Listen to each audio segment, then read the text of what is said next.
মিয়াৰ শান্তি নাই, অবৈধ মিয়াৰ শান্তি নাই যেতিয়ালৈকে মই মুখ্যমন্ত্ৰী হৈ আছো। সমাধিত গৈ সেৱা কৰিলেও শান্তি নাই।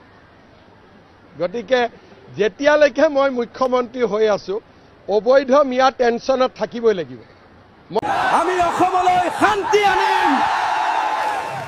ৰেজাউল কৰিম চৰকাৰে মুখ্যমন্ত্ৰীৰ ওপৰত তীব্ৰ ক্ষোভ প্ৰকাশ কৰি কৈছে মুখ্যমন্ত্ৰীয়ে মিয়াক শান্তিত ৰাখিব নালাগে, মিয়াই মিয়াৰ মতেই চলিব। তেওঁ কৈছে মুখ্যমন্ত্ৰীৰ অক্সিজেন মিয়া, সাহস আছে যদি বিধানসভাত মিয়াক জনগোষ্ঠী প্ৰদান কৰক। ৰেজাউল কৰিম চৰকাৰে আৰু কৈছে মিয়া নহলে অসম নচলিব। অসমত মিয়াৰ কথা কৈহে মুখ্যমন্ত্ৰীয়ে মই যেতিয়ালৈকে মুখ্যমন্ত্ৰী থাকো মিয়া মুছলমানৰ লগত মোৰ যুদ্ধ চলি থাকিব। মিয়া মুছলমান যিসকল অনুপ্ৰৱেশকাৰী, हम आसाम में मुसलमानों को चैन का सांस नहीं लेने देंगे। देखें कब तक चलते हैं।